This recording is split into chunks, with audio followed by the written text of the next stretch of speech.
C'est l'objectif.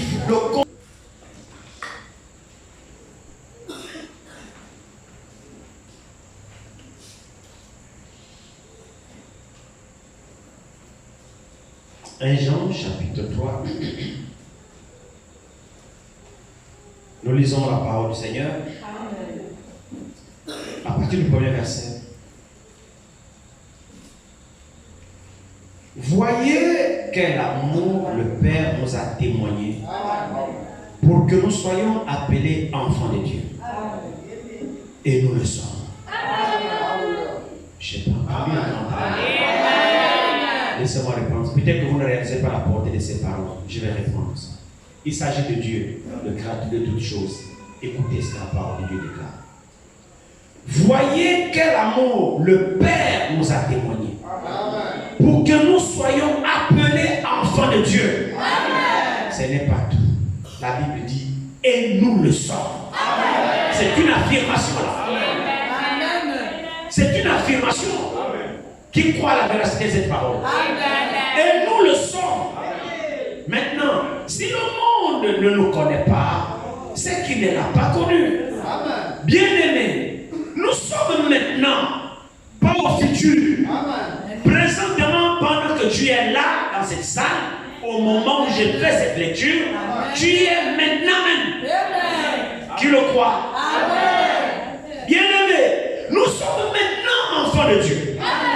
Et ce que nous serons n'a pas encore été manifesté. Mais nous savons que lorsqu'il paraîtra, nous serons semblables à lui. Ça aussi, c'est une certitude. Parce que nous le verrons tel qu'il est. Amen. Quiconque a cette espérance en lui se purifie comme lui-même est pur. Qui a cette espérance? Poursuivons encore un peu. Nous sautons, nous venons au verset 15 à 16. Quiconque est son frère est un meurtrier. Et vous savez qu'aucun meurtrier dans la vie éternelle demeure en lui. Nous avons connu la mort. Ça, c'est merveilleux. Nous avons connu la mort. En ce qu'il a donné sa vie pour nous. Nous aussi, nous devons donner notre vie pour les frères. Alléluia. Précieux Sauveur, nous t'élevons, nous te glorifions encore ce soir. Nous te disons merci pour ta présence. Nous te savons déjà présent parce que tu es le Dieu de ta parole. Tu as dit que là où toi sont assemblés à ton nom, tu es au milieu d'eux. Nous te savons déjà présent par ton esprit. Nous sentons déjà ta présence dans l'atmosphère, Seigneur. Aussi, nous te disons simplement merci. Nous réalisons que nous avons trouvé grâce à tes yeux. Nous sommes vraiment un peuple heureux, un peuple béni, un peuple privilégié. Parce que les moments que nous passons maintenant, Seigneur, seront des moments inoubliables, Père. C'est pourquoi aide chacun de mes frères et de mes sœurs à réaliser, oh Dieu d'éternité, ces merveilleux moments que nous passons dans ta communion. Car si mon Père, quelqu'un peut dire dans la parole qu'un jour dans tes parvis vaut mieux que venir ailleurs. Parce que dans tes parvis, dans ta maison, c'est trouve Dieu. Et là où tu te trouves, Seigneur, nous ne sommes plus dans nos camions. Et que ce soir, ta parole vient d'être lue, Seigneur. Ne manque pas de nous bénir. Ne manque pas de révéler à mon frère, à ma soeur. Ne manque pas de nous consoler. Ne manque pas de nous faire du bien ce soir. Parce que nous attendons à toi, Seigneur. Tout ce dont nous avons besoin, nous savons avec certitude que nous le trouvons dans ta main. Ne prive quelqu'un, ne prive personne ce soir. Donc, quand était bien fait, Seigneur. Console nos cœurs. Réjouis nos âmes, fortifie-nous, Seigneur. Nous venons de lire une portion de la parole tellement enrichissante, Seigneur. Nous nous abandonnons à toi. Nous savons qu'aucun homme n'a le monopole de parler aux autres. Mais tu as dit que c'est poussé par le Saint-Esprit que les hommes ont parlé de ta part. Tu es toujours encore le même aujourd'hui que tu l'as toujours été. Saisis-toi des lèvres humaines, Seigneur. Que l'homme se taise et que Dieu se parle. Selon qu'il est écrit, ouvre largement ta bouche et je la remplirai. Seigneur, que j'ouvre simplement la bouche et toi, charge-toi de la remplir par tes paroles. Bénis ton peuple ce soir. Bénis ton peuple qui est venu, Seigneur. Bénis également les nouveaux venus qui sont venus ce soir. Nous te disons merci pour ta présence. Merci pour ce rassemblement. Merci pour tout ce que tu fais. Tu as commencé avec nous. Termine également avec nous. Pour ta gloire. Au nom de Jésus-Christ. Amen. Amen. Vous pouvez vous asseoir. Je vous salue tous cordialement ce soir dans le saint nom de notre Seigneur et Sauveur Jésus-Christ. Merci encore d'être répondu présent à ce rendez-vous. Dieu n'a pas de problème, mais c'est nous qui avons des problèmes. Si ça ne dépendait que du Seigneur, nous serons ici tous les jours. Tous les jours, nous serons toujours ici parce que c'est sa volonté que nous soyons dans sa présence. Au moins dans sa maison, le diable peut nous laisser un temps soit peu et le Seigneur peut effectivement nous influencer, occuper nos pensées et nous parler. Quand nous venons ici, c'est simplement dans le seul but de glorifier notre Dieu, de l'écouter nous parler parce que nous savons que l'homme, il n'y a rien de bon dans l'homme et c'est Dieu seul qui est bon. Alors dans sa maison, lorsque nous venons, nous nous humilions, nous répandons nos âmes et nos cœurs. Lui qui nous a créés, c'est également celui qui sait de quoi nous avons besoin. Et lorsque nous venons dans sa présence avec les bonnes dispositions, il est le Dieu qui ne manque jamais de parler à quelqu'un. Et je crois encore que ce soir, il nous communiquera encore ses grâces, il nous communiquera encore sa volonté pour nous permettre encore de nous rapprocher de lui. C'est des moments bénis, mon frère, ma soeur, c'est des moments privilégiés. Cette semaine que nous avons intitulée une semaine spéciale, ça a un seul but simplement, c'est que chacun de nous se rapproche encore de son Dieu. Parce que nous voyons que le temps approche, nous voyons que les jours avancent avec un grand V. C'est vrai qu'on a toujours dit souvent que Jésus vient, Jésus vient, Jésus vient, à telle enseigne que beaucoup se sont accoutumés à cela et plus qu'il ne vient pas. Bon, pour certains, on a baissé la garde. Il y a des bien-aimés qui ont été là, qui sont devenus rétrogrades, parce que le poids du monde agite leur cœur et l'amour de Dieu a diminué, comme l'Écriture dit, que vers les derniers jours, à cause de l'accroissement de l'iniquité qui se sera accrue, l'amour d'un plus grand nombre diminuera. Et nous sommes en plein, effectivement, dans l'accomplissement de cette prophétie. Nous sommes au temps de la fin. Et l'iniquité s'est accrue. Le péché actuellement qui agit dans le monde est sans pareil. Nous sommes au dernier âge de l'Église, dans les derniers instants du retour du Seigneur. Et pourquoi l'accroissement de l'iniquité a atteint son comble aujourd'hui, à telle enseigne que vraiment pour se sauver aujourd'hui, il faut que Dieu te tienne ensemble. Et aussi je crois que ce n'est plus le moment de jouer, ce n'est plus le moment de blaguer, mais c'est le moment où chacun, évidemment, doit soupirer à ce que le Seigneur et lui s'unissent ensemble. Vous savez, Dieu n'est pas loin de nous. Dieu n'est pas loin. Je parlais, je ne sais pas, avec quelqu'un, c'est hier, ou je ne sais plus trop, je ne sais plus, on parlait tellement trop. Et je me souviens, là, je disais que Dieu est la chose la plus facile qui puisse exister à trouver. Je vais peut-être vous surprendre, vous choquer.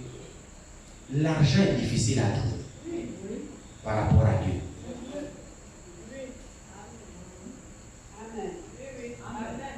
Vous ne croyez pas?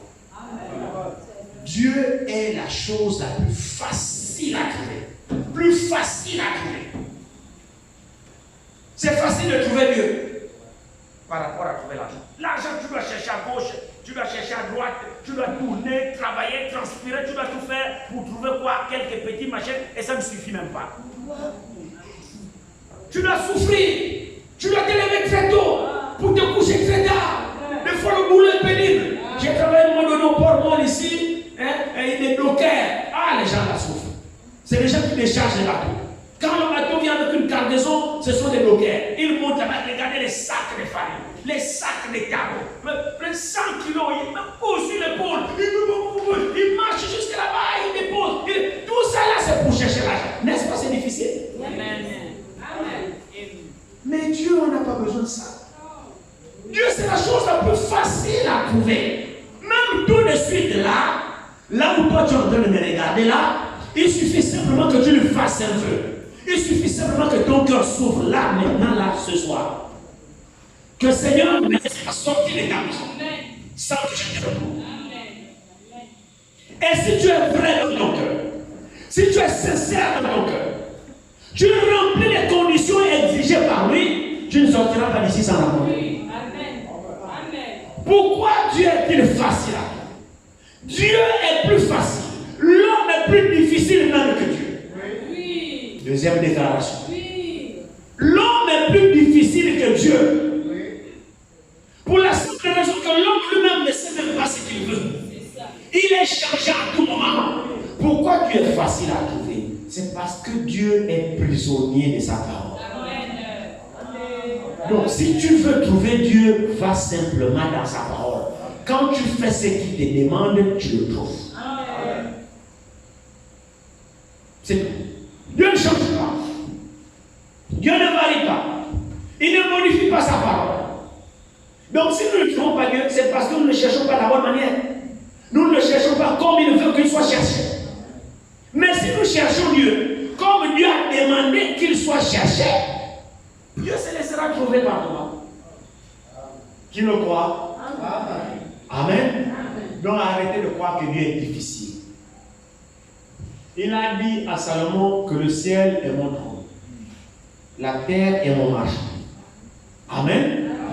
Mais il est avec toi. Pourtant il dit que le ciel est son trône. Mais il est là. Il a dit là où les trois sont assemblés à son nom, il est là. Malgré qu'il soit au ciel, il est aussi là. Il est présent. Il est partout à la fois. Alléluia. Ce soir, nous allons parler de l'amour de Dieu.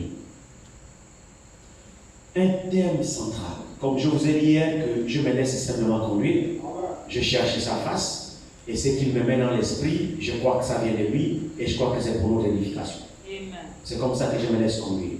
Et la pensée, quand j'étais au bureau aujourd'hui, quand j'étais en train de méditer, et là, je lisais beaucoup, je lisais, et l'amour résonnait tellement fort dans mon cœur, la pensée d'amour résonnait tellement fort dans mon cœur, que je me suis dit, bon, Seigneur, certainement, je voudrais que nous puissions considérer un peu ton amour ce soir. Je me laisserai conduire par toi. Et là, chemin faisant, j'ai regardé dans mon téléphone, et puis j'ai vu une citation du prophète, et là, il s'est écrié, lorsqu'il parlait, il disait que le monde dans lequel nous vivons aujourd'hui, il n'y a plus d'amitié. Il dit l'amitié a totalement disparu. Alors il comparait un peu avec l'ancienne époque. Il dit, nous à l'époque, dans l'ancienne époque, les gens s'aimaient. Le voisinage était tellement un.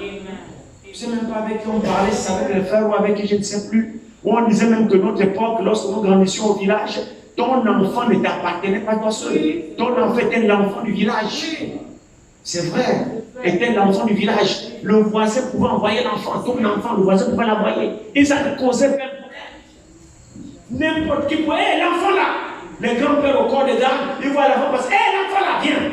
Va au bout du village, va m'acheter ceci, viens. L'enfant partait docilement, achetait et il revenait. Lorsque le parent lui demandait, il disait non, le grand-père m'a demandé d'aller l'acheter ceci. Et ça réglait la question. C'était l'enfant de tout le monde. Vous voyez, avant il y avait quand même ce sens de la communauté, ce sens de la vie en communauté. Mais avec l'émancipation, avec l'évolution, nous avons perdu certaines vertus même qui constituent la société. Parmi lesquelles le vivre ensemble, parmi lesquelles la solidarité. Aujourd'hui, si vous remarquez très bien, la tendance est au chacun pour soi. Et dans cette monde, le prophète s'est crié idiot. L'amitié est devenue un vain mot. L'amitié est portée disparue. Aujourd'hui, vous êtes voisins. C'est-à-dire, tu ne connais même pas le nom de ton voisin. Tu es un seul voisin, c'est tout. À la limite, si vous êtes assez bon, vous êtes trop bon, et l'autre est devant sa porte, il l'ouvre, vous rentrez, vous coïncidez là, l'autre ouvre sa porte. À la limite, si vous êtes bon et poli, bonjour voisin, bonjour. Tu ne connais même pas son nom. Tu ne sais pas ce qu'il endure là-bas. Tu ne sais pas s'il a mangé. Tu ne sais pas si son enfant est malade. Tu ne sais pas, tu ne sais pas, tu ne sais rien. Parce que, pour la simple raison que ça ne te regarde pas. Tu n'as pas son temps. Tu t'occupes seulement de toi-même et de ce qui te regarde. Nous sommes dans le chacun pour soi. Et là, le prophète dit, c'est tellement lamentable que l'amitié sincère, on la trouve plus aujourd'hui. On trouve seulement des amitiés par intérêt. Si vous voyez quelqu'un s'attache à vous, c'est qu'il soutient quelque chose de vous quelque part. Il n'y a plus d'amour qui vient de Dieu d'un cœur pur. L'amitié sincère a disparu. Et le prophète dit, il me à tel enseigne que le voisin est mort. On découvre qu'il est mort 3 jours plus tard parce qu'il dégage. Mais à l'époque, tu ne voyais pas ton voisin de 7h à 8h. Depuis le matin, je ne vois plus le voisin. Rapidement, voisin, c'est comment? Parce qu'on était tellement unis. La fraternité, l'amour coulait dans nos veines. Tu ne pouvais pas voir une heure, ne pas voir ton voisin. L'amitié sincère a disparu. Ça, c'est la tendance générale du monde. C'est le chacun pour soi aujourd'hui. Et cette tendance générale du monde a colonisé l'Église. L'Église aujourd'hui marche au rythme du monde. Comme disait le messager, une Église séduite par le monde. C'est-à-dire, le monde a quitté le monde et est venu habiter maintenant dans l'Église. À quel enseigne que l'Église, qu'est-ce que l'Église? C'est notre frère Romulus, si vous vous souvenez, non? Notre frère Romulus, lorsqu'il était venu ici, il nous a apporté un précieux message. Et là, il disait que l'Église a un rôle. L'Église a une mission. L'Église a une responsabilité. Lorsque les gens sont dans le monde, les gens ont des problèmes. En fait, les gens, les païens, les gens qui sont dans le monde ont une idée de l'Église. Ils ont une pensée de l'Église. Ils savent que l'Église, c'est la maison de Dieu. Et à l'Église, Dieu est censé s'y trouver. Donc, quand les gens dehors ont des problèmes, la première pensée qu'ils ont, c'est d'aller à l'Église. Pourquoi ils vont à l'Église? Lorsqu'il est désespéré dans le monde, lorsqu'il ne trouve plus la solution dans le monde, la première chose c'est que non, moi je m'en vais à l'Église. Frère, quand il dit je m'en vais à l'Église, c'est pas parce que c'est l'Église, c'est pas parce que c'est 4 murs. Non, c'est parce qu'en lui, il sait qu'à l'Église se trouve Dieu. Il sait qu'à l'Église se trouvent les enfants de Dieu. Il sait qu'à l'Église se trouvent des chrétiens. Il sait qu'à l'Église, les gens qui sont là-bas ne sont pas comme nous qui sommes dans le monde. Il sait que les gens qui sont à l'Église sont censés être des hommes morts. Il sait qu'à l'Église, un croyant est censé être différent d'un non-croyant. C'est ça ce que les païens ont. Et ils n'ont pas tort.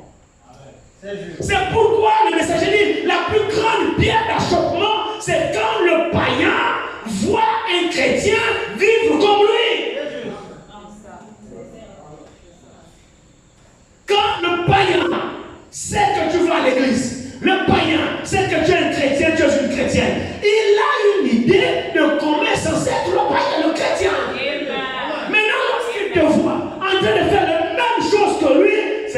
prendre pierre d'achoppement.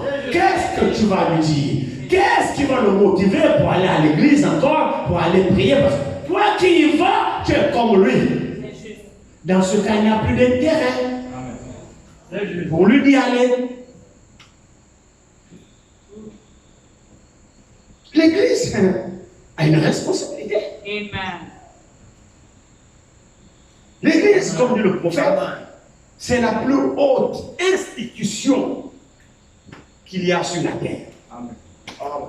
C'est pour cette raison qu'on ne joue pas avec l'église. C'est pour cette raison qu'on ne manque pas de respect à l'église. C'est pour cette raison qu'on ne dénigre pas l'église. Parce que l'église, c'est l'institution divine sur la terre. C'est pourquoi l'apôtre Paul, quand il parle, il dit c'est une honte pour des chrétiens de prendre leurs problèmes et les amener chez les païens pour chercher à l'étranger. Il dit mais vous n'avez pas honte. C'est par contre l'église, les saints, qui sont censés juger le monde. Mais comment le chrétien prend ces choses pour aller demander justice chez un païen qui ne connaît pas Dieu? Le monde à l'envers. Frères et sœurs, ce n'est pas des païens qui doivent traiter les problèmes des chrétiens. Ils ne connaissent pas Dieu, encore moins la parole de Dieu. C'est nous qui connaissons Dieu. Nous sommes la lumière du monde, a dit Jésus. Alors nous devons éclairer le monde par notre vie. Par le Dieu qui habite en nous, nous devons éclairer le monde. Parce que Dieu, il est la lumière. C'est vrai, non? Il est la lumière, il est la parole. Lorsqu'il est en nous, alors nous éclairons le monde.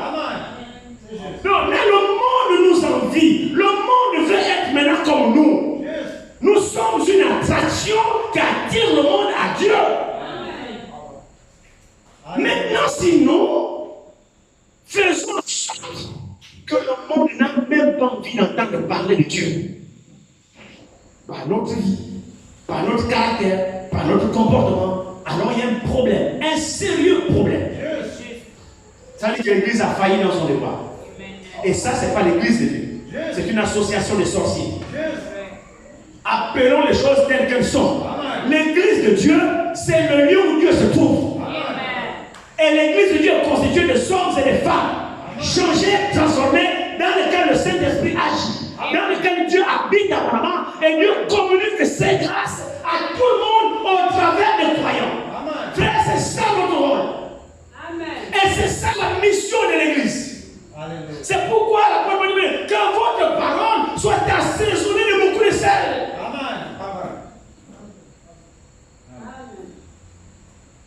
Maintenant, lorsque l'église ne poursuit pas la mission de Christ, elle a échoué. Elle a échoué. Alors, le phénomène que nous constatons et qui fait mal, c'est que l'église, on ne trouve plus l'église comme si l'église s'était écartée de sa mission. L'église ne joue plus son rôle. Quel est le rôle de l'église? C'est de poursuivre l'œuvre de Jésus-Christ. Ésaïe 53 dit, après avoir donné sa vie, il verra une postérité et il prolongera ses jours et l'œuvre de l'Éternel prospérera entre ses mains. Amen. Donc la mission de l'Église, c'est que l'œuvre de l'Éternel doit prospérer au travers de l'Église. Or, qui dit Église dit un homme changé, une femme changée. Le mot Église vient du mot grec ecclésia, c'est-à-dire appelé hors d'eux. Donc, sorti du monde et mise à part. Donc, séparation. Tant que tu n'es pas sorti, tu n'es pas l'Église. Quand Israël était en Égypte, ils n'étaient pas l'Église de Dieu. Ils étaient le peuple de Dieu dans le monde. L'Égypte typifie le monde. Ils étaient le peuple de Dieu dans le monde. Quand ils sont sortis par Moïse, là maintenant ils furent appelés l'Église de Dieu. Parce qu'ils sont sortis hors de l'Égypte, hors du système de l'Égypte. Et quand ils sont sortis, Dieu a dit, vous ne ferez pas comme en Égypte. Donc la vie de l'Égypte ne doit pas se retrouver au milieu de vous.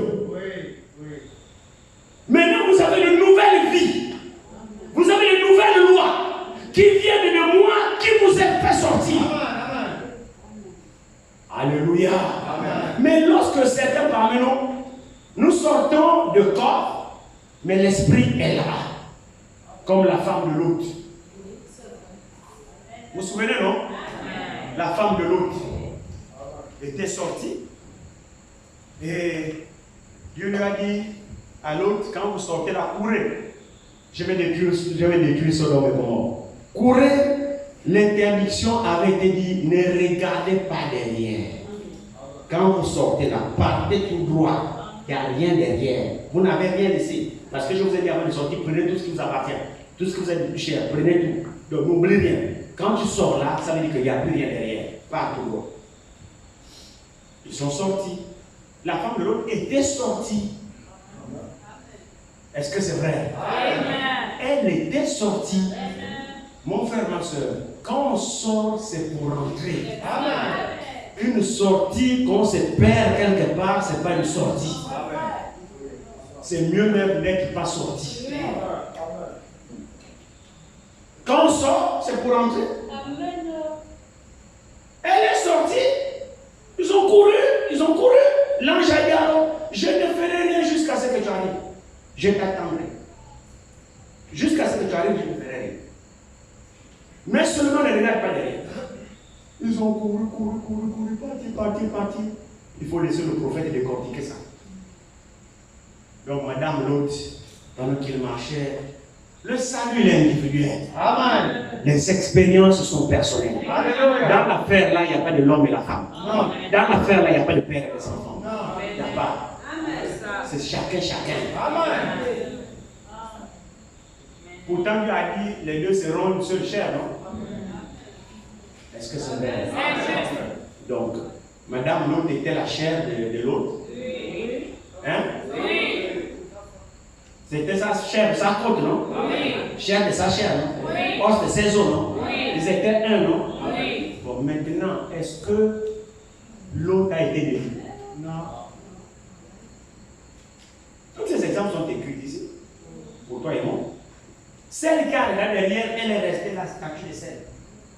L'autre a continué. L'autre, malgré qu'il aimait sa femme, s'il allait commettre l'erreur de dire, ah, madame, je regarde derrière nous, je serai la statue de celle. L'autre a dit, je sauve ma peau. Madame, c'est chacun. Tu as entendu les instructions, tu n'as pas voulu appliquer. Frère, l'autre, n'est-ce pas l'autre a continué? Est-ce que l'autre s'est traité pour sauver sa femme? L'autre a sauvé sa peau. Toi aussi sauve ta peau. Ton mari ne part pas à l'église. Oh non, frère, mon mari ne part pas à l'église. D'accord, reste avec ton mari. Reste avec ton mari. On verra la suite. C'est pas là où nous sommes.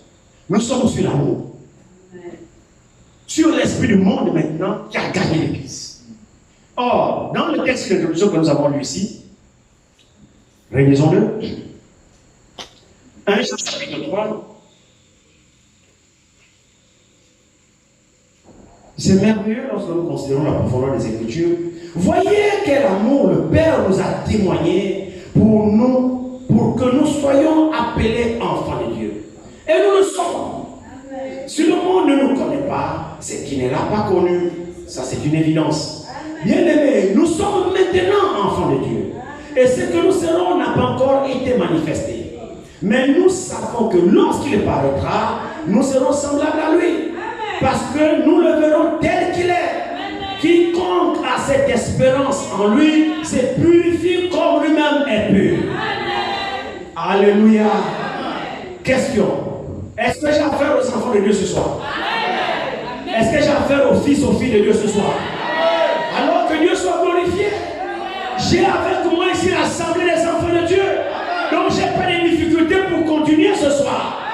Maintenant la Bible dit, plus que tu viens de dire que tu es enfant de Dieu, alors l'Écriture dit, quiconque a cette espérance en lui, se purifie lui-même.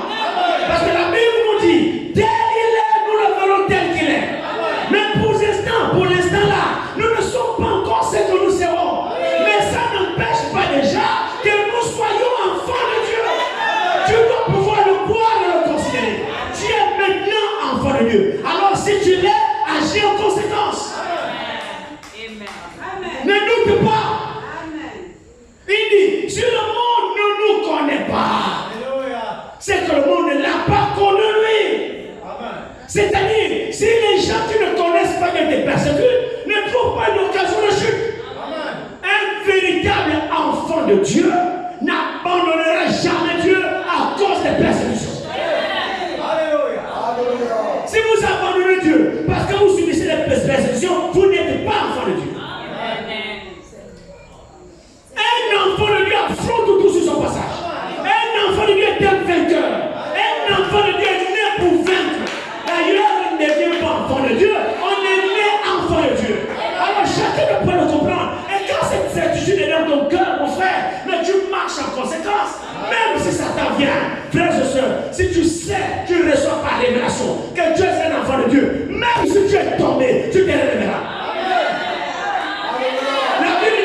ce n'est pas suffisant. Oui. Mais un enfant de Dieu a la nature de Dieu. C'est de ça dont il s'agit. Amen. Un enfant de Dieu, un fils de Dieu, une fille de Dieu, il ne suffit pas de dire que je suis enfant de Dieu. Non, ça tout le monde peut le dire. C'est juste. Mais ce qui caractérise les enfants de Dieu, c'est la nature de Dieu qui est en eux. Amen. Vous ne pouvez pas dire que vous êtes enfant de Dieu et vous n'avez pas la nature de Dieu. Non, ce n'est pas possible. Ce n'est pas possible. Ici, je ne parle pas de faiblesse. Je parle de la nature. Amen. Amen. Les faiblesses ne sont pas dans la ligne de compte, frère. Vous savez, c'est à certains moments, lorsque le Seigneur vous révèle les choses, il vous place dans certaines dimensions. Alléluia. Je vous assure, frère, je vous le dis au nom du Seigneur Jésus-Christ. Amen. Le Seigneur nous a connus dans sa pensée. Amen. Avant la fondation du monde. Arrête de te lamenter. Arrête de donner le soin à Satan. Arrêtez de donner l'importance à Satan. Dieu vous a connus avant la fondation du monde. Il vous a aimé. Il est mort dans la présence de Dieu. Avec son sang, il a été immolé. Il a pris son sang. Avant même qu'il y ait un ciel et une terre, il a mis ton nom. Il sait que tu existeras à l'âge de la Odyssée. Il sait ça. Il a mis ton nom. Mais avec ton nom, il savait que tu tomberais. Il savait, c'est la vérité, frère. C'est la vérité la plus absolue. Il savait que tu tomberais. Mais c'est sûr et certain. A-t-il dit au prophète Nathan, c'est pas si c'est Nathan, Samuel. A-t-il dit à Samuel que j'ai trouvé un homme selon mon cœur? Est-ce qu'elle a dit à Samuel, le prophète Samuel, lorsque l'Éternel a rejeté Saül? Amen. Il a dit, va dans la maison d'Isaïe. Ce Békélémite, là-bas, j'ai trouvé un homme selon mon cœur. Il s'agit de qui? De David. Lorsque Samuel est arrivé, alors les 7 enfants de Jessé sont venus. Est-ce que c'est toi? Non, l'Éternel a rejeté. Est-ce que toi? Non, l'Éternel a rejeté. Est-ce que toi? Non, l'Éternel a rejeté. Pendant ce temps, David n'était au courant de rien. David ne savait rien. Il s'occupait des moutons aussi naturellement que moi. Frères et sœurs, dans l'affaire de Dieu, il n'y a pas de calcul là-bas. Laissez vos calculs à côté. Si toi tu es dans les calculs, c'est faux. Les choses de Dieu sont naturelles. C'est Dieu lui-même qui met sans vous. C'est pourquoi abandonnez les soins de fabrication, les soins des imitations. Soyez naturels. Quand la chose est là, elle est là. Quand David paissait le troupeau de son père, David ne savait pas qu'il serait le pasteur de Jérusalem. Vous voyez qu'il a déjà cette prédisposition à lui. Alléluia. C'est vrai. Les 7 sont passés. Y a-t-il plus un autre? Il demande au père. Il dit si j'ai un, mais lui il est dans les champs, il va le chercher. S'il n'est pas là, ne bouge pas d'ici. Parce que Samuel savait que l'Éternel ne se trompe pas. Si c'est ici qu'il m'a envoyé, et là où il a son nom selon son cœur, alors je sais. Si les 7 sont passés, il y a forcément un. C'est Dieu ne ment pas, il connaît. C'est tout là tes fils. Il n'y a plus. Il dit s'il y a un. Ah, je savais. Dieu ne se trompe pas. Appelle-le. S'il ne vient pas, il ne bouge pas. Dès que Samuel a aperçu David libéré, Dieu lui dit il a couru, il a oué David. Un homme selon mon cœur. Quand Dieu a dit j'ai trouvé un homme selon mon cœur, est-ce que Dieu ignorait que David tuerait les gens? David commettrait l'adultère? David ferait du mal? Dieu le savait? Je demande à l'église, est-ce que Dieu le savait? Dieu le savait? Vous voyez que les erreurs de la marche ne rentrent pas en ligne de compte. C'est pourquoi je suis mort avant même que tu ne viennes à l'existence. Quand nous aurons compris ça, les domaines ne rentrent pas en compte. Tu tombes, tu dis, oh, c'est un enfant de Dieu. Tu te relèves et tu marches. Tu as la victoire. Nous avons besoin de comprendre ces choses. Il n'y a pas de domaine et puis là je suis tombé, mais non, lève-toi. Est-ce qu'au fond de toi, tu sais que tu appartiens à Dieu?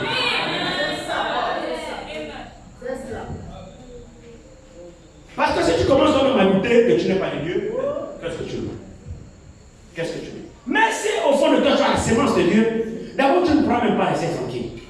La semence de Dieu en toi ne te laissera pas tranquille.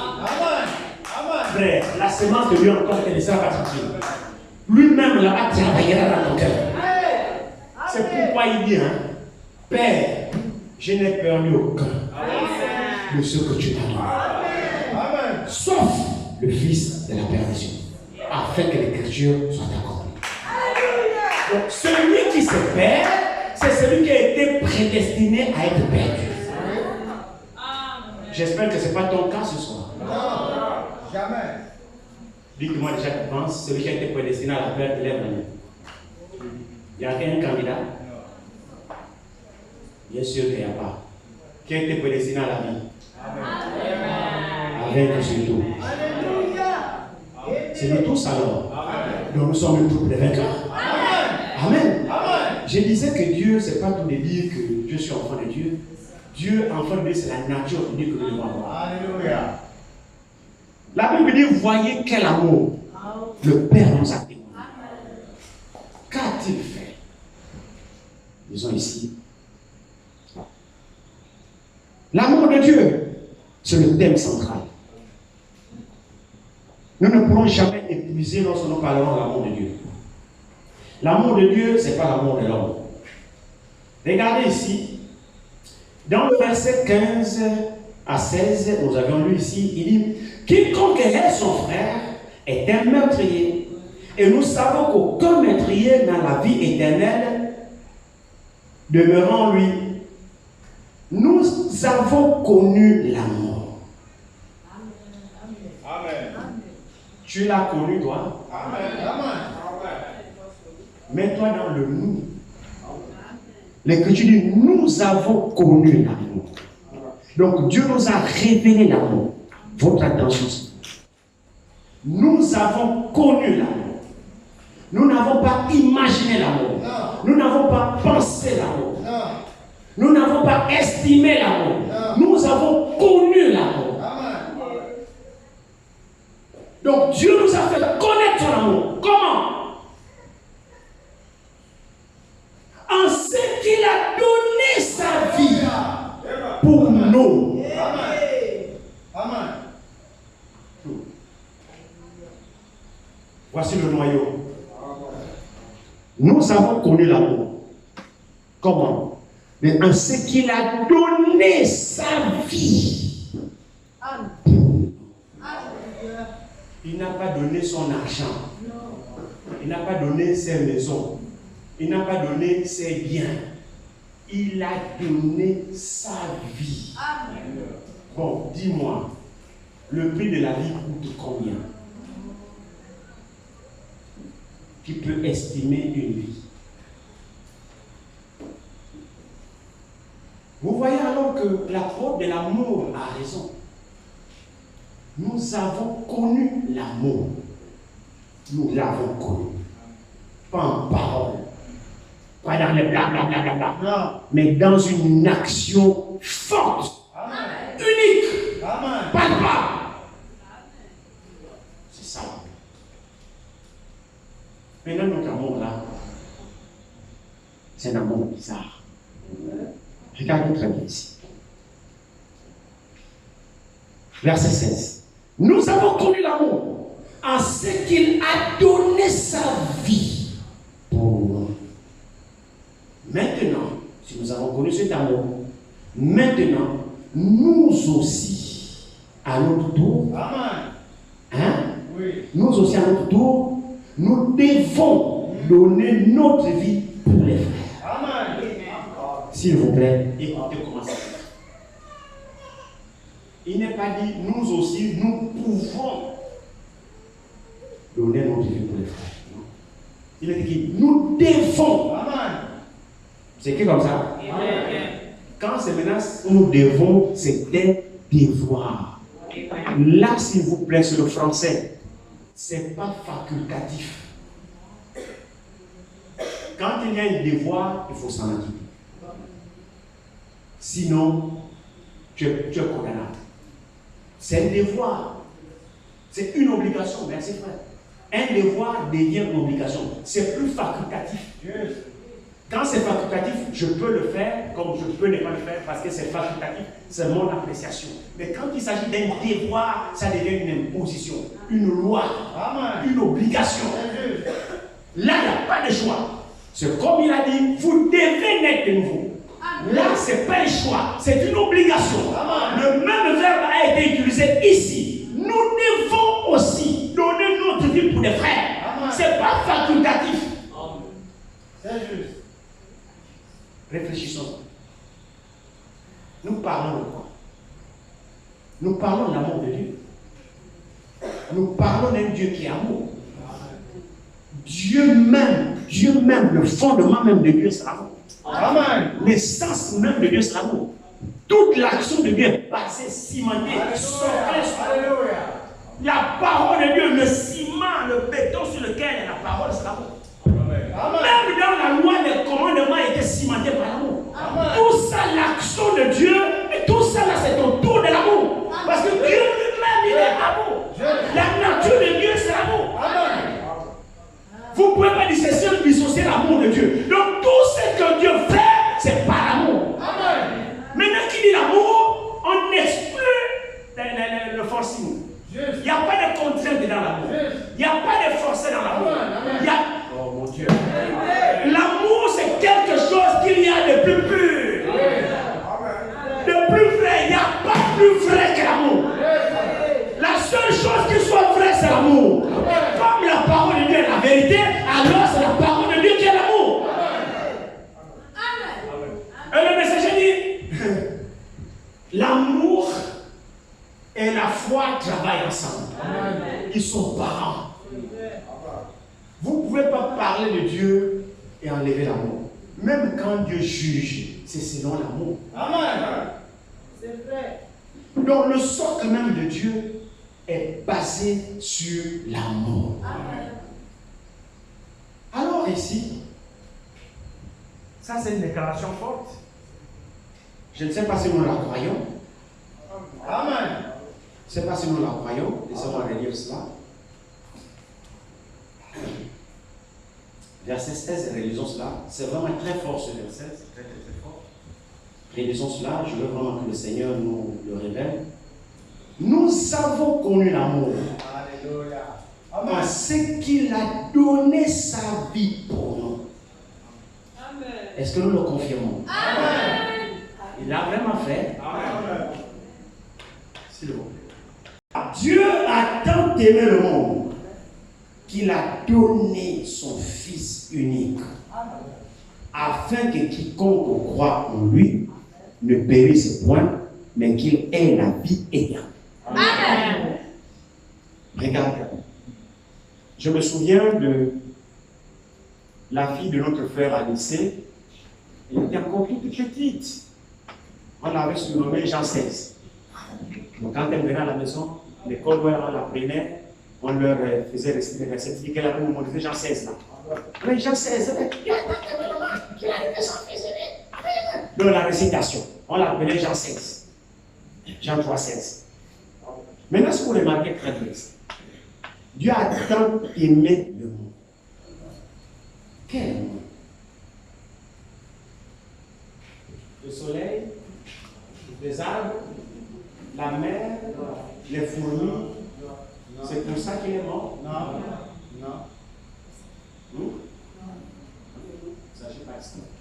C'est toi en fait. Amen. C'est moi. Amen. C'est pas la nature. C'est l'homme. C'est pour l'homme, l'espèce humaine. Parce que si nous poursuivons ici, dit, afin que quiconque, là c'est de l'arbre. Afin que quiconque croit en lui, là c'est le soleil. Le soleil n'a jamais goûté les lieux. Le poisson non plus. Non. Afin que quiconque, là il s'agit de l'homme. Maintenant, je voudrais attirer encore votre attention, le début du verset. Car Dieu a tant aimé le monde. Il n'est pas dit que Dieu a aimé le monde. C'est léger. Dieu a tant aimé le monde. C'est vrai? Amen. Prenons Jean 13.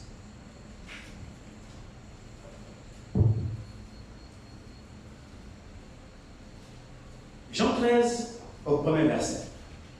Observez ceci avec moi. Avant la fête de Pâques, Jésus, sachant que son heure était venue de passer de ce monde au Père, et ayant aimé les siens qui étaient dans le monde, mit le comble à son amour pour eux.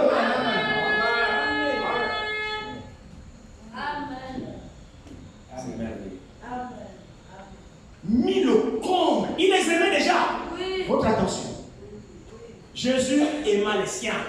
C'est comme ça que ça commence.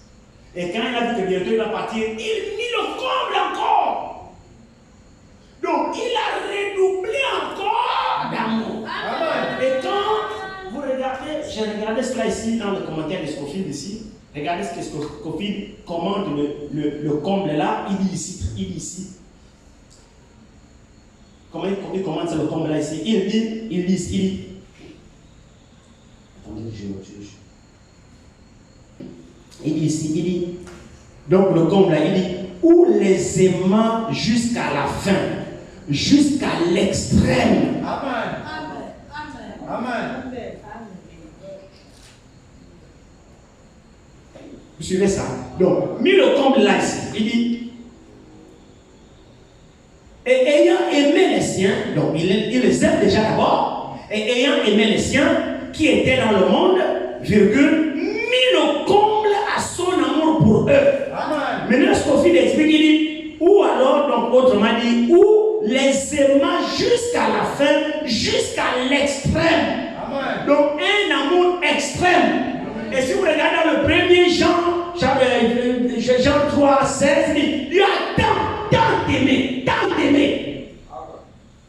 Donc, mis le comble, les aimant extrêmement. Amen.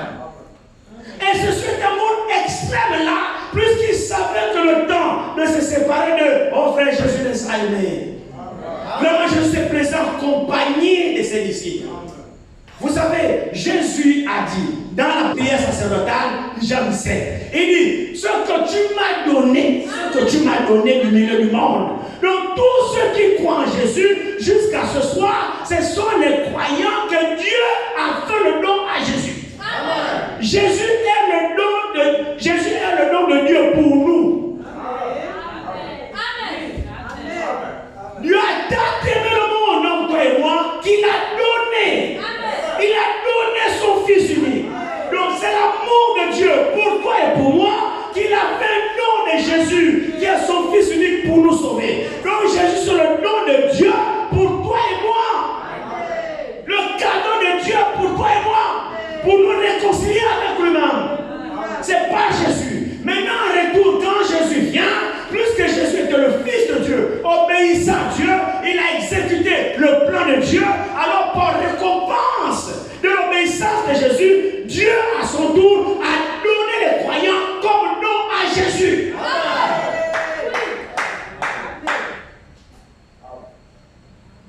C'est pourquoi dans la prière, il dit, ce que tu m'as donné, j'ai fait connaître ton nom à ce que tu m'as donné. Ils étaient à toi, tu me les as donnés.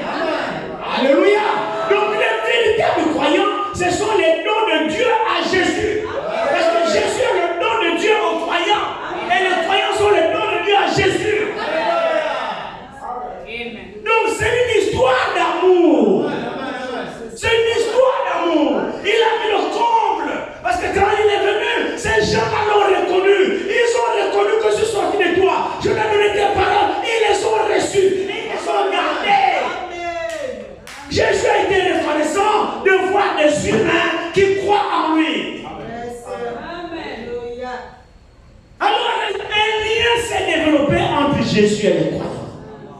Amen. Il marchait avec eux tous les jours. C'est pourquoi il ne permettait pas que les pharisiens les attaquent. Non, Jésus les aimait tellement. Parce que Jésus savait que ceux-là, pour m'aimer, c'est le Père qui me les a donnés. C'est un don. Dans ce monde pervers, les gens qui me persécutent, malgré les miracles que je fais, ils ne croient pas en moi. Mais cette minorité-là croit en moi. Oh, ça c'est un cadeau du Père. Alors c'est je les garde. C'est pas tout le monde qui croit. Mais quand nous croyons, c'est une grâce. Si vous croyez, c'est un signe que Dieu vous a donné. C'est pourquoi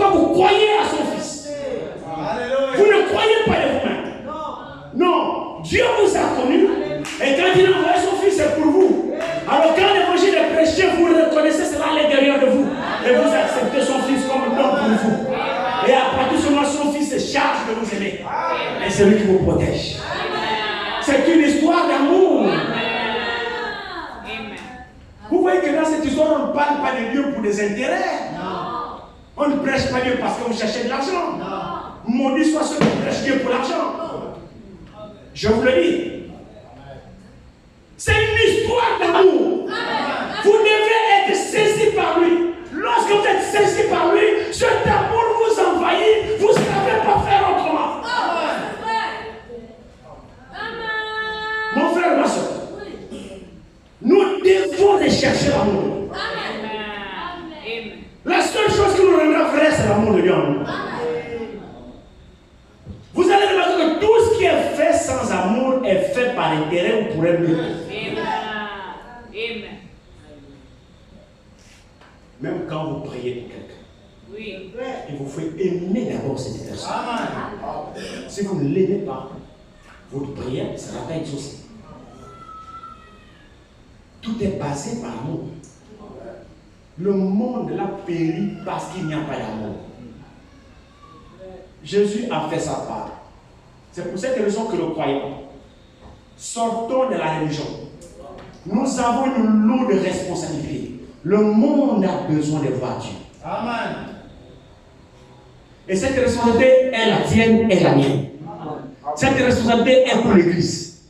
Donc, des moments de séminaire comme ça, nous devons profiter de ce moment que chacun se rapproche de Dieu. Amen. Ne prenons pas cette semaine-là à la légère. Que chacun se consacre, que chacun prie, que chacun cherche sa face. Que Dieu bénisse mon frère Steve, qui m'a appelé à 2 jours pour me dire, enfin, je veux rester à l'église au moins pendant 3 jours. Je vais me consacrer parce que c'est tellement important pour moi, je vais me rapprocher du Seigneur.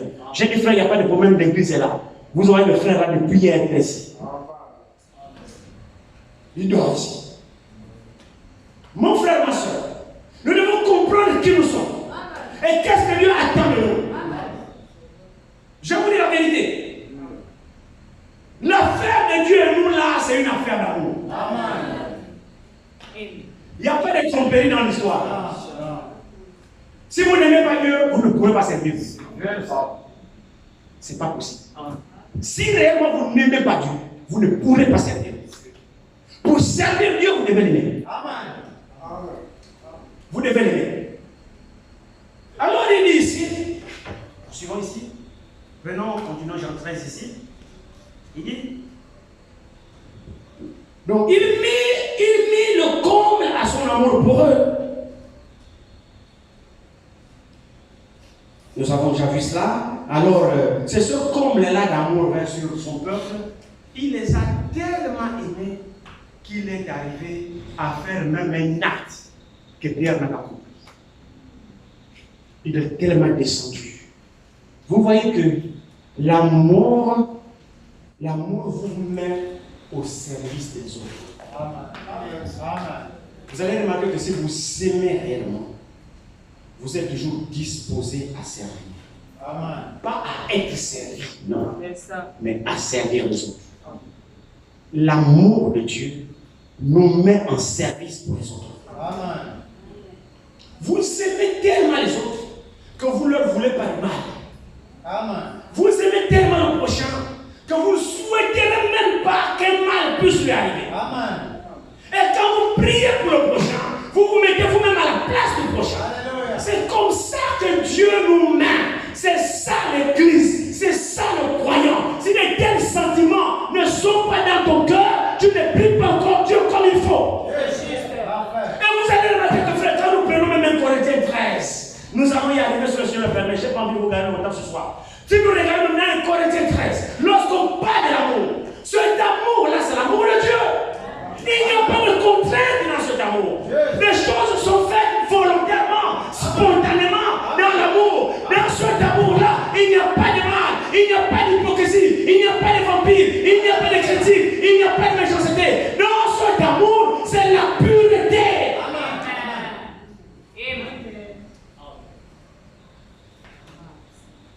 Dans la brochure, lorsque l'amour s'élance, le prophète dit que si vous voyez le monde mourir, c'est parce qu'il manque l'amour. Ce monde a besoin d'un tout petit peu d'amour Maintenant, qui est-ce qui va manifester l'amour au monde? Le monde n'a pas d'amour. C'est le croyant qui a l'amour de Dieu dans son cœur. C'est lui qui doit, l'amour de Dieu est agissant pour sauver ce monde perdu. Alléluia.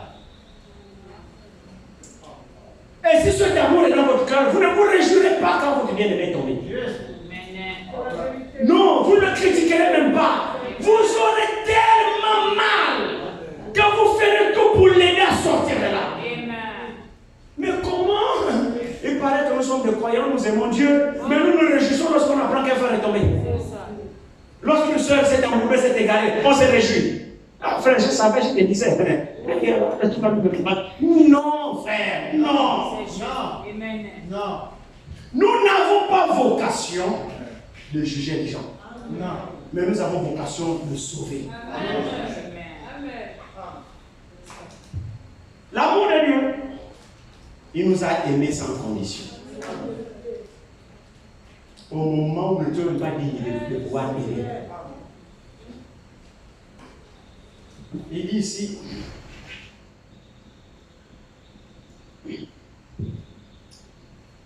Jean 13, ici, il nous dit,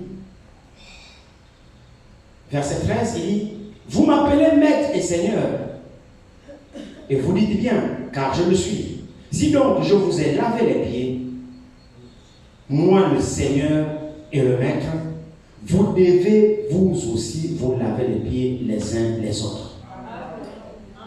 Ça, ce sont les 3 ordonnances de l'Église. Chaque assemblée locale doit pratiquer ces 3 ordonnances. C'est une loi divine, c'est un ordre. C'est un ordre. Alors il dit, nous sommes pas sur ce sujet ce soir, il dit ici, il dit, verset 15, car je vous ai donné un exemple afin que vous fassiez comme je vous ai fait. Amen. En vérité, je vous le dis, le serviteur n'est pas plus grand que son maître, ni l'apôtre plus grand que celui qui l'a envoyé. Amen. L'église est là. Alléluia. Le serviteur n'est pas plus grand que son maître, ni l'apôtre plus grand que celui qui l'a envoyé. Apôtre veut dire envoyé. C'est un ministère envoyé apôtre. Amen. Amen. Amen. Amen. Qui a envoyé Branham? Il était un prophète, un apôtre, du fait qu'il a été envoyé. C'était Jésus, non? D'où vient maintenant qu'il devient plus grand que celui qui l'a envoyé? L'Écriture dit ici, c'est pas moi ici. L'Écriture dit ici, il dit, en vérité, je vous le dis, le serviteur n'est pas plus grand que son maître, ni l'apôtre plus grand que celui qui l'a envoyé. Amen. Amen. Alors, si c'est Jésus qui a envoyé Branham, pourquoi les branhamistes veulent nous faire croire que Branham est plus grand que Jésus? Ah. Heureusement que ce n'est que des égarés. Je parle avec ma fille ce soir au sujet des tape boys. Ça, c'est encore une autre hérésie qu'il y a. Les tape boys. Et les inspirations qu'elle me donnait au sujet d'un tape boy, c'est que non, ce tape boy, il est tellement enraciné foncièrement dans sa doctrine que pour lui, les Éphésiens 4, 11 ne sont résolus qu'à répéter ce que dit le prophète. Moi, j'ai refusé ça. Je refuse ça. Je ne suis pas là pour répéter ce que dit le prophète. Je suis là pour prêcher la parole de Dieu. Amen. C'est tout. Je ne suis pas un perroquet. Non. Je suis désolé, je ne suis pas un perroquet. Moi, je prêche la parole de Dieu. Je ne répète pas ce que Branham dit. Non. Je prêche la parole de Dieu. Comme Branham l'a prêché. Je ne suis pas au même niveau que Branham. Branham est prophète. Moi, je suis un simple ministre. Mais je prêche la parole selon mon niveau, à mon niveau. Mais je ne répète pas Branham a dit. Et puis les Éphésiens 11 ne consistent pas à la répétition du prophète. Parfait. Vous trouvez ça où? C'est faux. Donc ce tape boy là, pour lui, les Éphésiens 11, selon lui, ce sont des simples répétiteurs du prophète. Donc dans ce cas, comme ils sont là normalement pour dire ce que le prophète a dit, dans ce cas, ils préfèrent aller carrément à la source écouter le prophète lui-même, étant donné que la mission des Éphésiens 4:11 consiste seulement à dire ce que le prophète dit. Et il est grand colère. Dieu m'a compris. Vous pouvez faire quoi? Prier seulement? Amen. Non. Dieu n'est pas mort avec Abraham. Amen. Le Saint-Esprit n'est pas parti avec Abraham. Je lisais même encore son histoire aujourd'hui. Quand il est mort, suite à un accident de circulation, ils avaient prévu de passer la Noël quelque part là, dans une ville. Il était avec toute sa famille. Lui, une voiture avec sa femme, et Joseph et Sarah. Donc, frère Branham dans une voiture avec Méda, Joseph, son dernier fils, et Sarah, sa première fille. Billy Paul dans une autre voiture avec sa femme et ses 2 enfants. Ils se convoyaient. Ils arrivent quelque part, ils s'arrêtent pour prendre le petit déjeuner.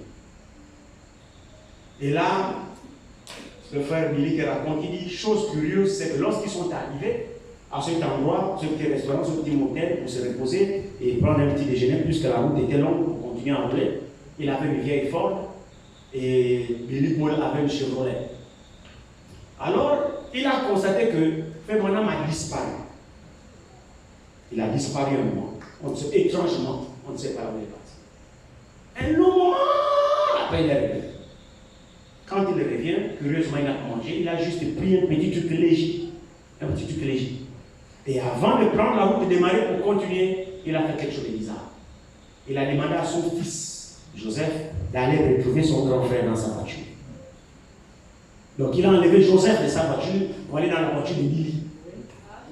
Donc il est resté avec sa femme et Sarah dans sa voiture. Ils ont démarré là. Et quand ils ont démarré, Billy les a doublés. Billy pour les a doublés, puisqu'il savait qu'il devait se retrouver. Donc Billy était devant. Et là, ils ont croisé un jeune garçon qui avait une voiture avec un seul phare allumé, l'autre n'était pas allumé. Ils étaient à 3 à l'intérieur, bourrés. Donc c'est le chauffard là, à toute vitesse, qui est venu percuter frère Branham. Il est mort par accident. Percuté frère Branham. Le choc était tellement violent que la tête est sortie de la pare-brise sur le ballon. La main coincée dans la portière. Le pied gauche enroulé sur le volant de la voiture. Il était tellement brisé, noyé que c'était compliqué. Ils ont fait 45 minutes pour le dégager de là. 45 minutes, presque 1 heure pour le sortir de là. Ils ont découpé la voiture. 45 minutes, ça. Billy Paul vient. Papa! Son père ouvre encore les yeux. Il regarde Méda. Méda était parti. Billy Paul dit, papa, maman est morte. C'est comme ça que frère Branham lui dit, mets sa main sur ma main. Prends la main de ta mère. Pose-la sur ma main. Billy Paul a posé la main de sa maman et il a posé la main du prophète. Et là, le prophète a prié. Billy Paul, entre-temps, quand il vient trouver papa dans cet état, il dit, papa, dis seulement un seul mot, prononce un mot, prononce une parole, dis quelque chose. Et il dit à son fils, je ne peux pas. Je ne peux rien dire. Mais ce qu'il a pu dire, c'est seulement, mets la main de ta mère sur ma main. Il a prié pour Méda. Méda a été sauvé. Ils ont sorti Méda, ils ont sorti Sarah, ils l'ont mené à l'hôpital, ils ont été sauvés. Lui, on l'a pris 45 minutes plus tard par avion, on l'a mené à l'hôpital. Le 24 décembre qu'il a fait l'accident. Il a fait quelques jours.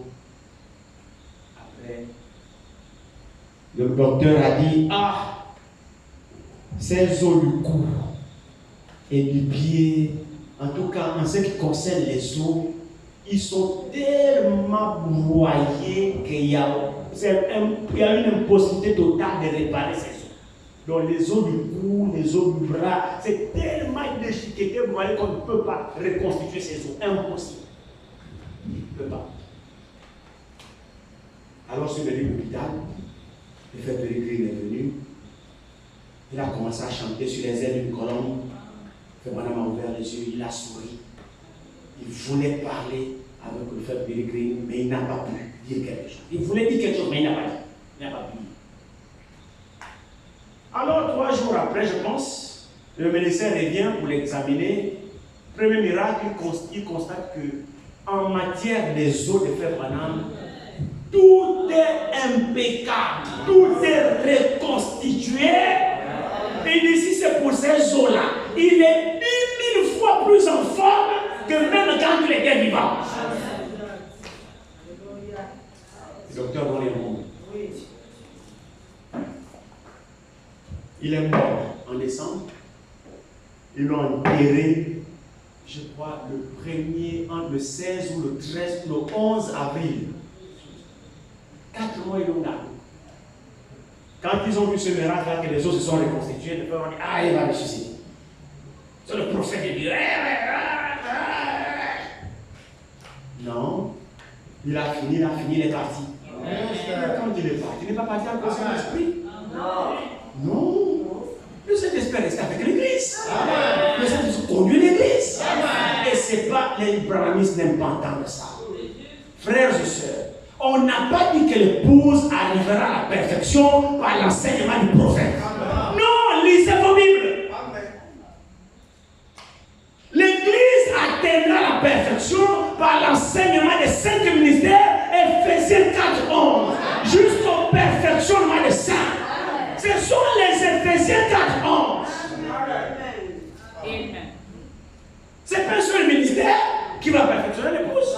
Ce sont les 5. Alors, Branham, en lui seul, il n'a pas les 5 ministères. Il dit, je suis tout sauf un docteur. C'est lui-même qui dit ça. Je suis tout sauf un enseignant. Donc, il manque le docteur. Bref. Alors, lorsque nous revenons ici, vous allez voir que ce problème de ce sujet de l'amour est tellement capital que le Seigneur a donné une recommandation dans Jean 13. On va arriver trop vite. Jean 13, ici, le Seigneur nous dit.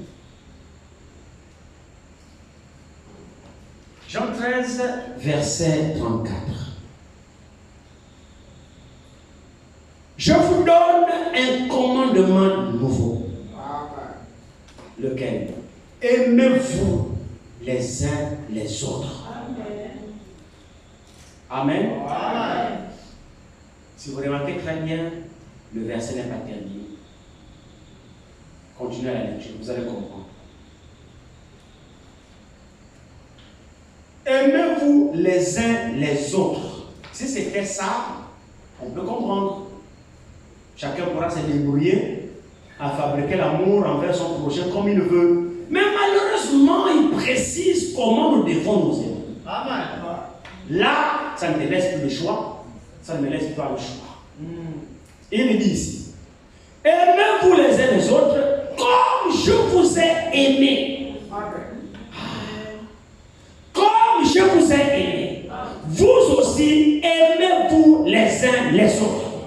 À ceux-ci, tous connaîtront que vous êtes mes disciples si vous avez de l'amour les uns pour les autres. Il a appelé ça un commandement nouveau, mais pourtant qui était un ancien commandement.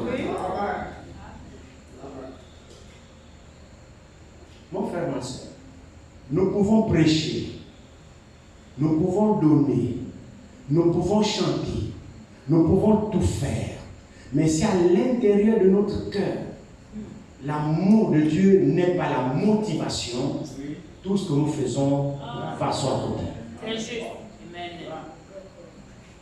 C'est pour cette raison que par manque d'amour, les gens se servent de cette parole pour détruire les autres. Et pourtant, il a la Bible à la main. Par manque d'amour, il se fait derrière la chair pour dépasser les autres. Et pourtant, il se cache derrière les versets bibliques. Pourquoi? C'est une motivation. Et quand il n'y a pas d'amour, il n'y a pas d'efficacité dans vos actions. Dieu n'appuiera pas ce que vous faites. Parce que vous le faites avec une pensée mauvaise. Le Seigneur nous dit ici, je vous donne un commandement nouveau. Aimez-vous les uns les autres. Comme, ni plus ni moins. Est-ce que c'est possible? Est-ce que c'est possible? Ni ni plus ni moins. Bon, c'est pas moi, c'est lui qui a dit ça. Aimez-vous les uns les autres comme je vous aime. Donc il nous donne une indication. Observons comment il nous a aimés. Plus qu'il dit que nous devons nous aimer comme ça, la parole de Dieu est parfaite. Tu ne dois pas aimer comme toi tu veux aimer. Il y a une indication, c'est comme lui nous a aimés. Maintenant, observons comment lui nous a aimés. Il nous a aimés comment? Allons-y dans Romains. Aimé comme lui nous a aimés, non? Nous allons essayer un peu de considérer comment lui nous a aimés. Et maintenant, chacun va jauger dans l'intérieur de son cœur comment il aime son voisin. Il s'agit seulement pour nous d'être honnêtes. Regardez un peu, considérons un peu Romains 5. Commençons au premier verset de Romains 5, je pense, qui dit, pour mieux comprendre le contexte. Étant donc justifiés par la foi, nous avons la paix avec Dieu par notre Seigneur Jésus-Christ, à qui nous devons d'avoir eu par la foi accès à cette grâce dans laquelle nous demeurons fermes. Amen. Et nous nous glorifions dans l'espérance de la gloire de Dieu. Bien plus, nous nous glorifions même des afflictions, sachant que l'affliction produit la persévérance. Amen. La persévérance, la victoire dans l'épreuve. Et cette victoire, l'espérance.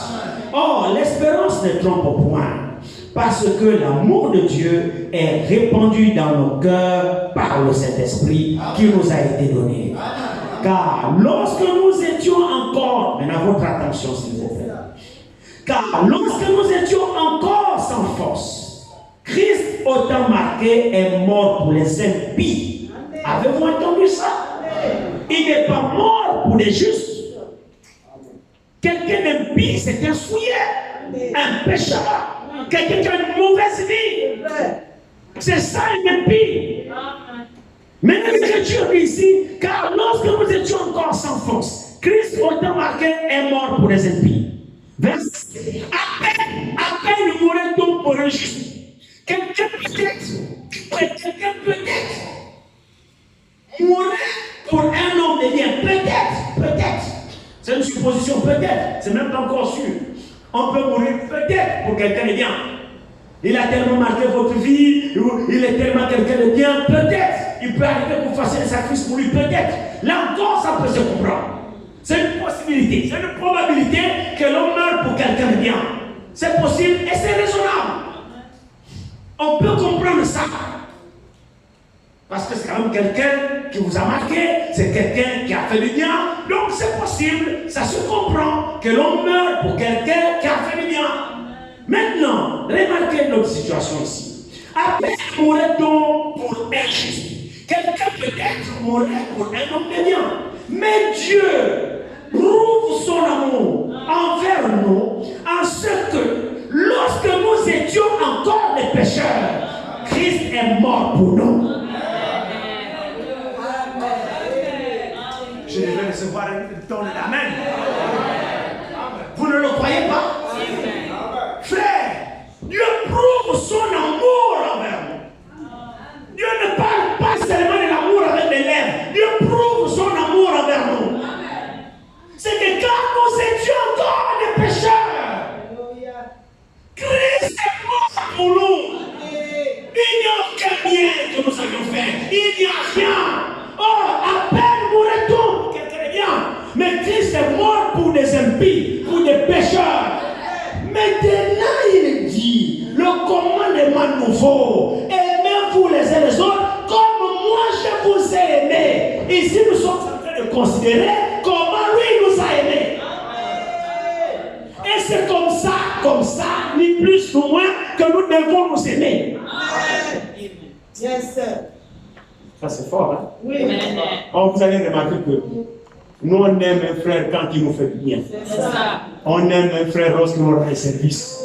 On aime une soeur parce que la soeur nous fait du bien. Non, la soeur, non, c'est une bonne soeur. Oh non, la soeur, pardon, c'est une fille de Dieu, pardon. Une servante de Dieu, pardon. Parce qu'elle te fait du bien dans le service. Bon, maintenant, une boucanière. Mais attends, c'est normal, ça va de soi que tu aimes quelqu'un de bien. Ça, c'est normal. Quelqu'un, ça devient anormal, c'est quand tu n'aimes pas quelqu'un de bien. Toi, tu as un souci.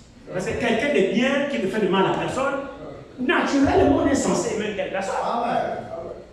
Ça devient un problème, c'est quand toi, tu arrives à détester quelqu'un qui te fait rien. Tu as un souci. Là, ce n'est pas extraordinaire. Dieu ne nous a pas aimés parce qu'on a fait bien.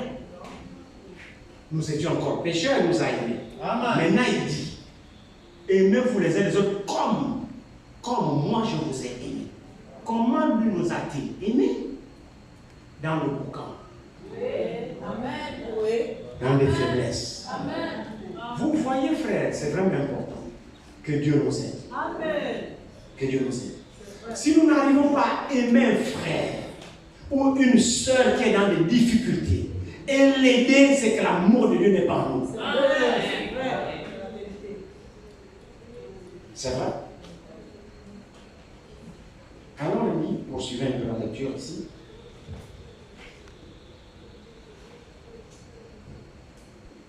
Il dit, mais Dieu prouve son amour envers nous en ce que lorsque nous étions encore des pécheurs, Christ est mort pour nous. À plus forte raison donc, maintenant que nous sommes justifiés par son sang, serons-nous sauvés par lui de la colère. Donc Dieu nous demande de nous aimer les uns les autres. Allons-y dans Romains 13. Romains 13. Romains 13, commençons au verset 8 de Romains 13. Ne devez rien à personne, si ce n'est de vous aimer les uns les autres. Car celui qui aime les autres a accompli la loi. En effet, le commandement, tu ne commettras point d'adultère, tu ne tueras point, tu ne déroberas point, tu ne convoiteras point, et ce qu'il peut encore y avoir, se résume dans cette parole. Tu aimeras ton prochain comme toi-même. L'amour ne fait point de mal au prochain. L'amour est donc l'accomplissement de la loi. Est-ce que c'est vrai? Vous voyez ici là que c'est un devoir. C'est encore un devoir. Il dit, ne devez rien à personne, si ne... C'est ça, non? J'ai peur de dire n'importe quoi. Verset 8. Ne devez rien à personne, si ce n'est de vous aimer les uns les autres. Amen. C'est vrai? Amen. Nous trouvons encore un autre devoir. C'est un devoir. Ne devez rien à personne. Si dès il y a, je me dois de vous aimer. Amen. Vous devez m'aimer. Si tu veux, tu peux aimer le frère. Non, il n'y a pas de si tu veux. Tu dois m'aimer. Tu as l'obligation de m'aimer. Aime-moi. C'est ça. Amen. C'est ça. Il n'y a même pas d'amen. Aimez-moi. Si vous ne m'aimez pas, vous me devez. C'est un bon. Payez vos dettes. Oh. Ne devez rien à personne, si ce n'est de vous aimer les uns les autres. Vous voyez que ce n'est pas facultatif. J'ai obligation de vous aimer. Alors qu'est-ce qui se passe? Un peu plus haut, on a dit que l'amour de Dieu, cet amour-là, est déversé dans notre cœur par le Saint-Esprit. Donc ça veut dire, d'emblée, les fabrications sont ôtées. Et maintenant, plus que j'ai une dette ici, je me dois de vous aimer. Alors il y a l'urgence de demander au Saint-Esprit de donner cet amour-là. Il y a l'urgence. C'est une dette que je dois payer. Je dois m'acquitter. Et comme l'amour de Dieu est là, on ne peut pas l'acheter en mollo. Sinon, j'aurais fait les économies pour aller puis acheter l'amour pour vous aimer. Mais malheureusement, cet amour n'est plus dans mon cœur que par le Saint-Esprit. Je ne peux pas acheter à prix d'argent. Pour avoir le Saint-Esprit, il a été donné à tous ceux qui lui obéissent. Alors, il faut que j'obéisse. Je jeûne, je prie, je me soumets à la parole pour qu'il me donne cet amour dans mon cœur, pour que je m'acquitte de cette dette. Parce que si je ne vous aime pas, mon frère, ma soeur, je ne suis pas en ordre avec Dieu.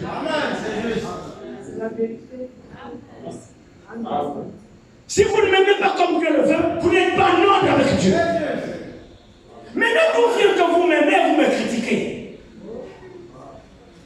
D'où vient que je vous aime et je vous critique? Montrez-moi là où Christ nous a critiqué quand on était dans le péché avant de venir mourir. Donc quand ils mourraient, on ne critique pas. Ils sont des pécheurs, je ne vais pas mourir pour eux. Ils sont là pour le péché vraiment. Ils les incrètent comme ça, ils sont obligés d'aller mourir. Et où est?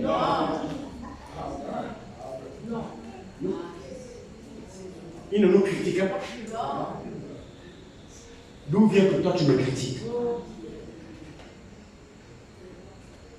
Le monde meurt par manque d'amour. Et quand l'amour n'est pas dans une église, c'est une église charnelle. Le Saint-Esprit n'agira pas. Dieu n'agira pas. Les malades viendront et retourneront malades. Les gens qui viennent chercher Dieu viendront et retourneront avec leurs problèmes. Parce qu'ils ne trouveront pas Dieu. Pourquoi il n'y a pas d'amour? Il n'y a pas d'amour pour prendre le problème, prendre ce cas avec le cœur, compatir, nous mettre à la place. C'est l'amour qui amène les résultats. Sans amour, il n'y a rien de bon. C'est l'amour qui doit cimenter nos relations.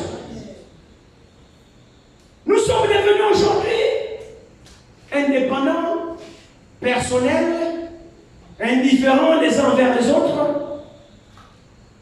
Indifférents les uns envers les autres. Je me souviens, je vais terminer, je me souviens quelques années ici, quand nous avions cru ce message, dans les années 90, il y avait un esprit ici, à Libreville ici. Toutes les assemblées, et là je me tiens derrière la chair, j'ai vécu ça. Toutes les assemblées, et pourtant on était séparés, toutes les assemblées, quand on apprenait que dans une assemblée il y a un décès, un frère qui est décédé, une soeur qui est décédée, toutes les assemblées de Libreville se retrouvaient à la vie. C'est des choses que moi j'ai vécues. On mettait des tentes. Toutes les assemblées, il n'y a pas de tonnerre, non tonnerre, toutes les assemblées, on se retrouvait là où il y a le décès. Et là, les pasteurs se succédaient pour apporter des sermons. C'était tellement beau, les chants se succédaient. Le chant de telle assemblée qui vient, il anime la soirée. Quand il finit, c'est le chant de telle église qui vient. C'était tellement beau. La communion fraternelle, vous sentiez quelque chose. Amen. Vous sentiez quelque chose. Mais c'était en fait une disparition. Aujourd'hui, c'est complètement parti. Il n'y a plus ces signes-là. Les signes de l'amour. Jésus a dit, quand vous aurez l'amour l'envers envers les autres, les gens sauront que vous êtes mes disciples. C'est l'un des signes qui montre aux païens que voici des chrétiens. La Bible dit dans les premiers chrétiens, ils avaient tout en commun. Ils avaient le même cœur, une seule âme. Est-ce que c'est vrai? C'était l'amour de Dieu qui était là. Et à cause de cet amour qui unissait les premiers croyants dans Actes 5, la Bible dit Dieu faisait beaucoup de miracles au travers de l'Église. Pourquoi? L'Église remplissait les conditions. Il n'y avait pas de critiques entre eux. Il n'y avait plus de clans. Aujourd'hui, on assiste à quoi? Dans une église, il y a des clans. Vous voyez quel groupe? Telle soeur marche avec telle soeur. Avec l'autre soeur, on s'approche avec telle soeur. Les frères sont avec telle frère. Avec les autres, non. Frère, c'est faux. C'est faux. C'est faux. La Bible dit la multitude de ceux qui avaient cru n'était qu'un cœur, une seule âme. Il n'y avait pas de possession. Ça, c'est pour moi, touche pas, c'est pour moi, c'est ma voiture, c'est ma maison, c'est ma. Non, ils avaient tout en commun. À moins que ça soit ma Bible qui dit ça et la vôtre ne dit pas la même chose. Pourquoi ils se faisaient beaucoup de miracles au milieu des apôtres? Vous pensez que c'était sorcier? Et la Bible dit quoi? L'Église croissait en nombre, en séjour à l'église, ceux qui étaient sauvés. Pourquoi? Dieu peut appeler les perdus pour les envoyer chez les sauvés. On ne prend pas de perdus pour les amener dans un groupe de perdus. Les sauvés sont sauvés. Quand on est sauvé, on veut sauver les autres. On contamine le salut.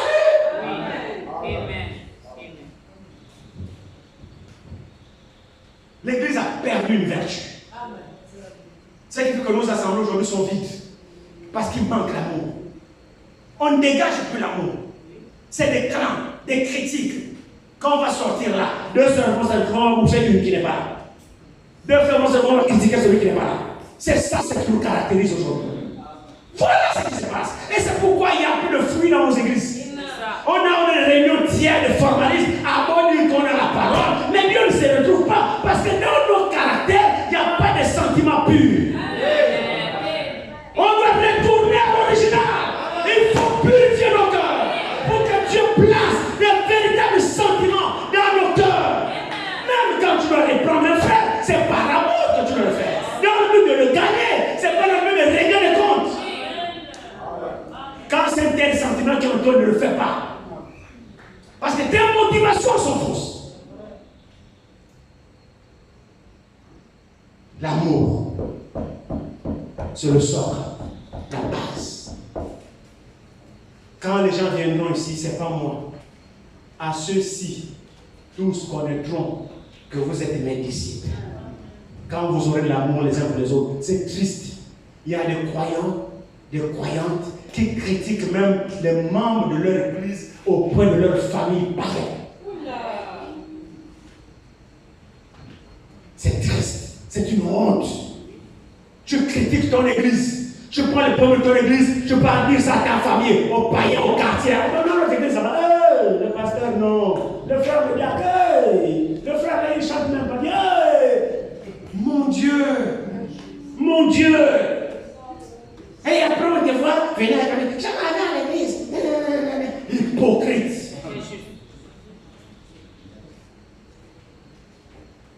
C'est faux.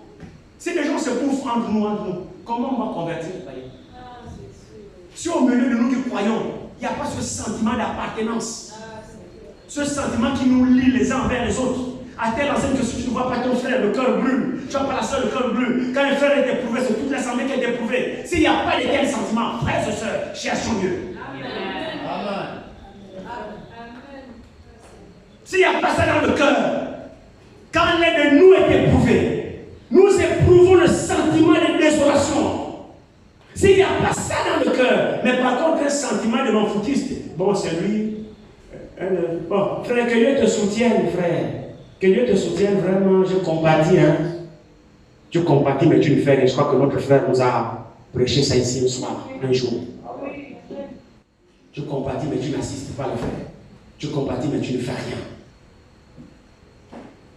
Il y a quelques temps encore ici, je parle sous le contrôle de mon frère François, on était tellement soudés qu'il n'y avait pas une situation où on n'allait pas se rendre.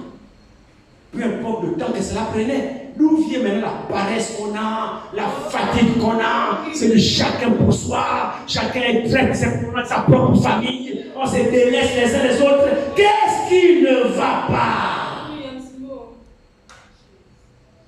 Chacun aujourd'hui enfermé dans son petit coin, avec sa petite famille. Non! Nous sommes une grande famille en Christ. Ce sentiment doit revenir au milieu de nous. Et c'est là où Dieu agira. Sortons de l'égoïsme. Ne nous renfermons pas. La parole dit élargissez-vous. Aimons-nous les uns les autres. C'est vrai. Amen. Vous qui me critiquez là, si je meurs, ne venez pas. Parce que de mon vivant, vous me témoignez par votre amour. Ne mentez pas quand je serai mort pour dire, oh, c'était notre frère. Oh. Ne venez pas. Aimez-moi d'abord, maintenant là, je vois. Laissez-moi manger votre amour. C'est pas vrai? Laissez-moi manger ça, je me rassasie et que je sache que non, j'ai mes frères et j'ai mes soeurs. Pareil et vice versa. Nous avons une dette de nos ennemis. Amen. Si tu n'as pas cet amour, tombe à genoux. Viens à l'autel, demande à Dieu de te le donner. Amen. Amen. Que Dieu vous bénisse. Amen.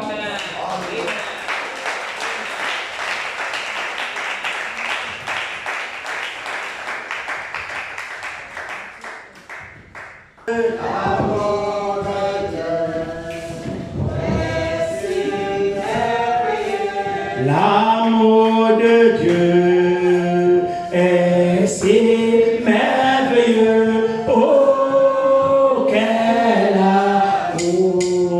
L'amour de Dieu est si merveilleux. L'amour de Dieu est si merveilleux. L'amour de Dieu. Oh, chante l'amour de Dieu, mon frère. Réalise ce grand amour. Réalise ce qu'il a fait pour toi. Alléluia. Il est merveilleux cet amour. Merveilleux l'amour de Dieu. Et c'est merveilleux. Oh, quel amour. Comment il est si haut qu'on ne peut le surmonter. Il est si bas qu'on ne peut le surmonter. Il est si bas qu'on ne peut